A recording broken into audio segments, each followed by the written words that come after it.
Selamat datang kembali di dimensi lain, tempat di mana kita mengungkap kisah penuh misteri dan kegelapan.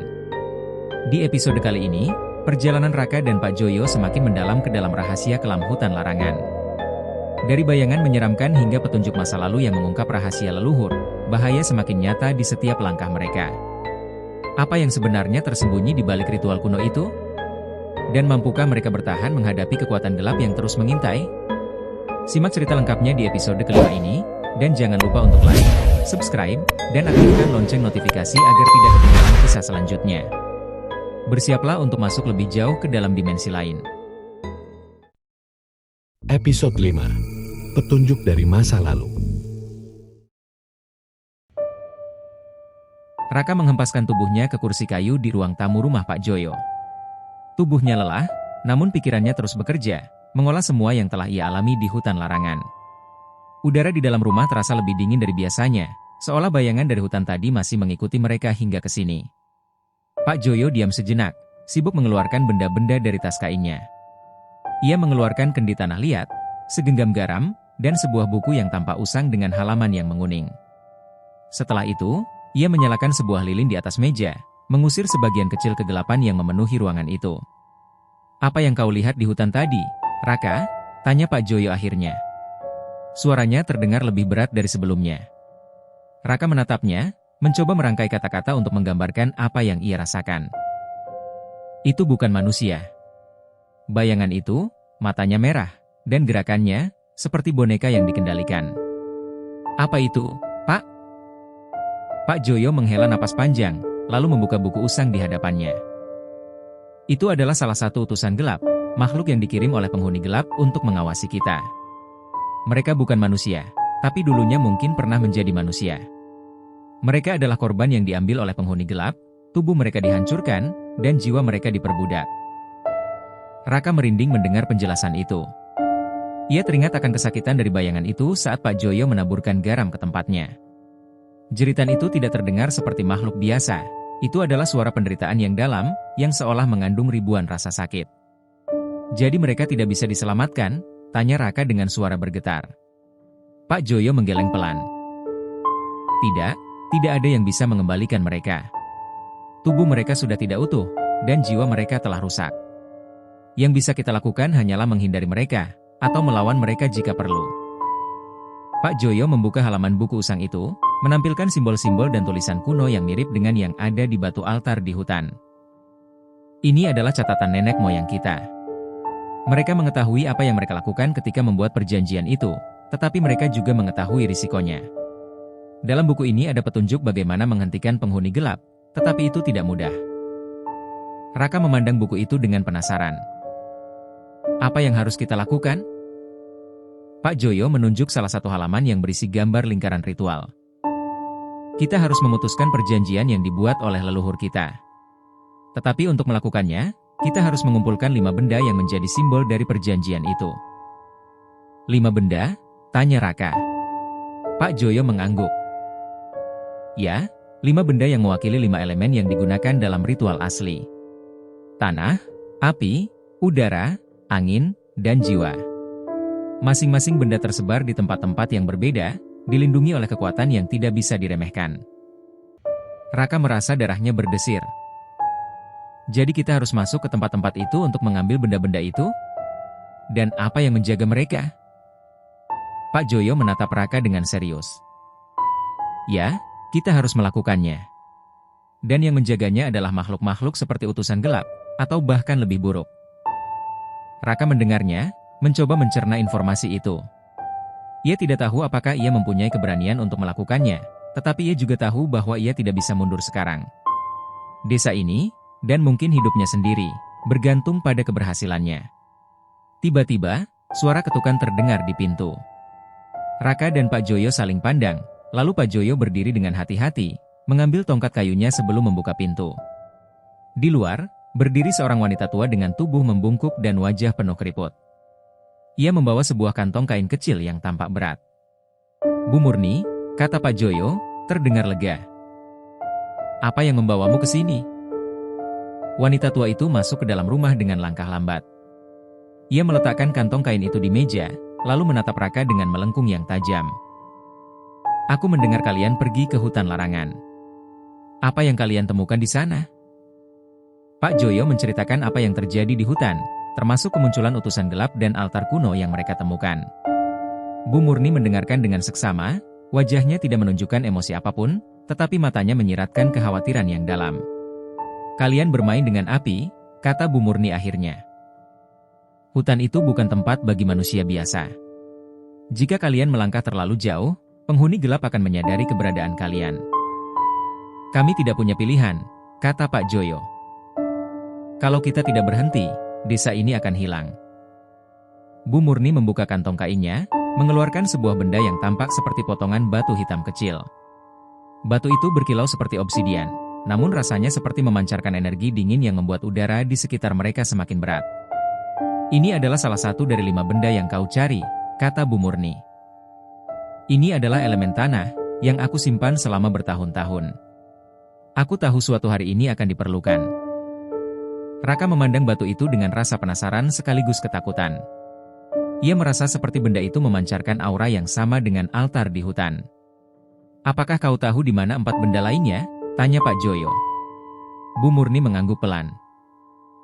Aku tahu di mana mereka berada, tetapi perjalanan menuju ke lokasi tidak akan mudah.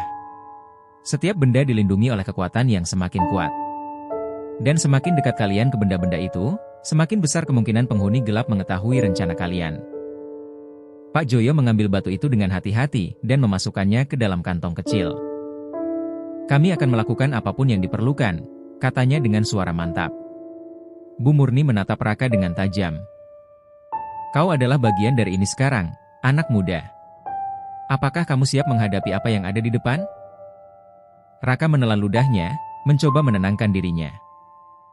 Aku tidak tahu apakah aku siap, tapi aku akan melakukannya.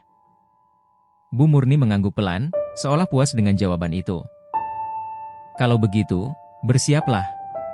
Jalan di depan kalian panjang dan penuh dengan bahaya. Tetapi jika kalian berhasil, kalian tidak hanya akan menyelamatkan desa ini, tetapi juga semua jiwa yang terperangkap dalam kegelapan. Setelah Bu Murni pergi, Raka dan Pak Joyo duduk di meja, merencanakan langkah mereka berikutnya. Mereka tahu bahwa perjalanan ini baru saja dimulai, tetapi dengan batu pertama di tangan mereka, harapan kecil mulai tumbuh di hati mereka. Namun, di balik optimisme itu, ada rasa takut yang tidak bisa mereka abaikan. Kegelapan itu masih ada, dan ia akan melakukan segala cara untuk menghentikan mereka.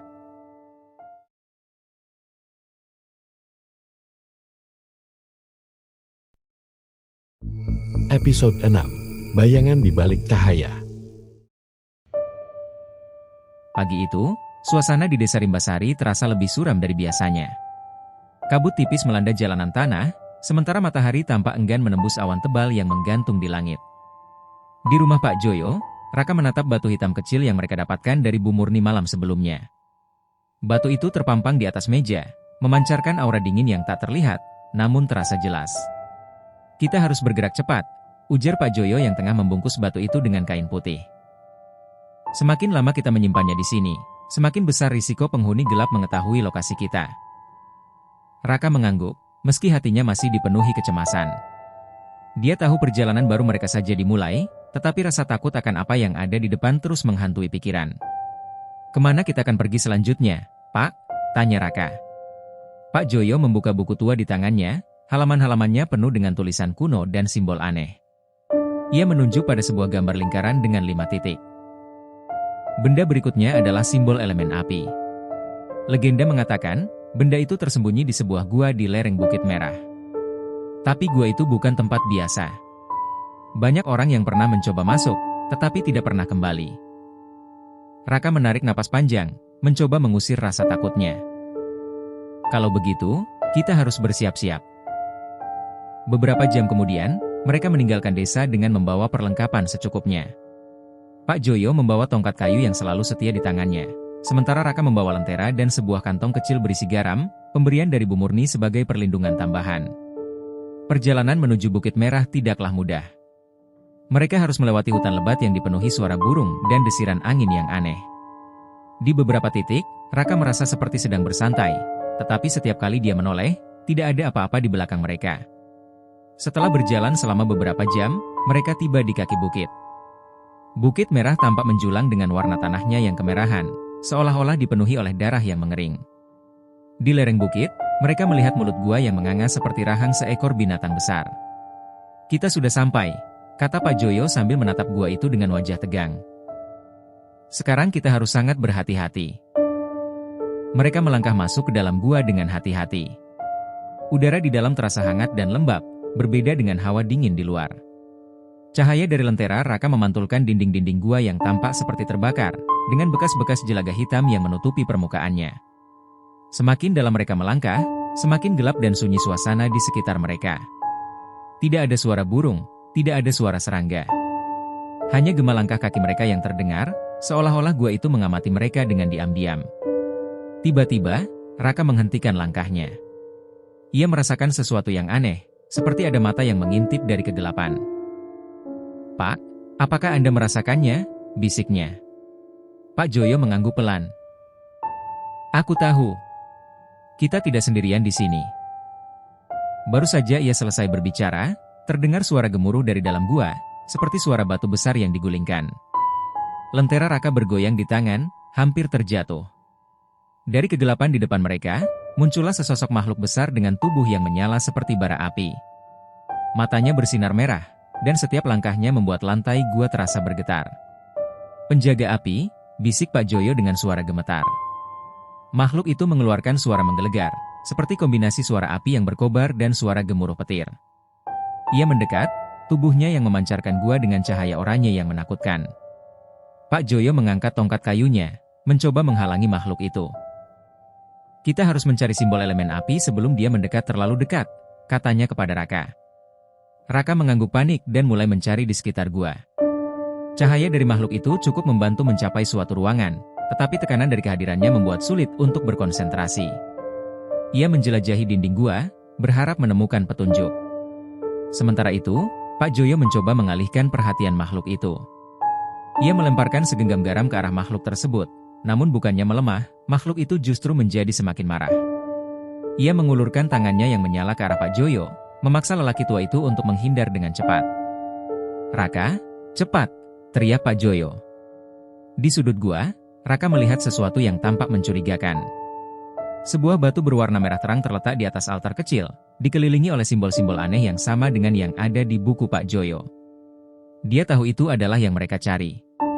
Raka berlari ke arah batu itu, tetapi langkahnya terhenti ketika penjaga api tiba-tiba berbalik dan mengarahkannya ke sana.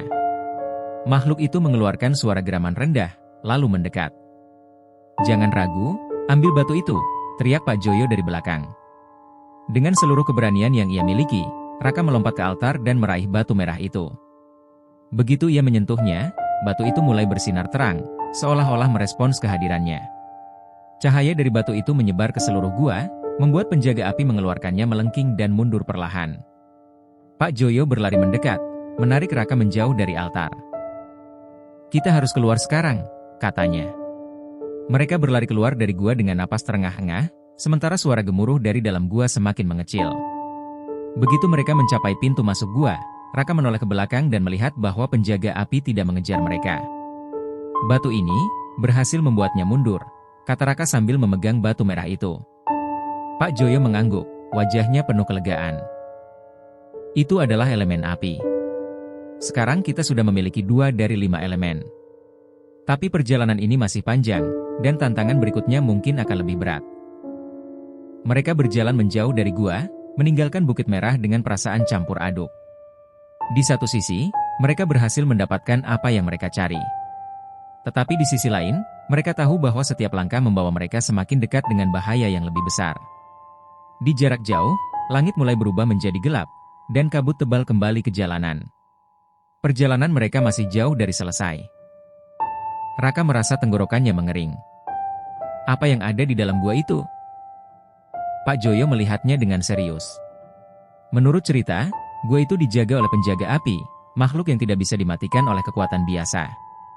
Jika kita ingin mengambil benda itu, kita harus menemukan cara untuk mengalahkannya atau menghindarinya.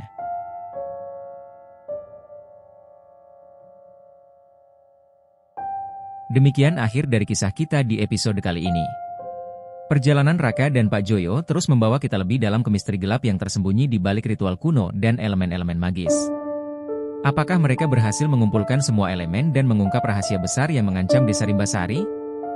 Jangan lupa untuk terus mengikuti perjalanan ini di episode selanjutnya, hanya di dimensi lain. Klik tombol subscribe dan aktifkan lonceng notifikasi agar kamu tidak ketinggalan cerita seru lainnya.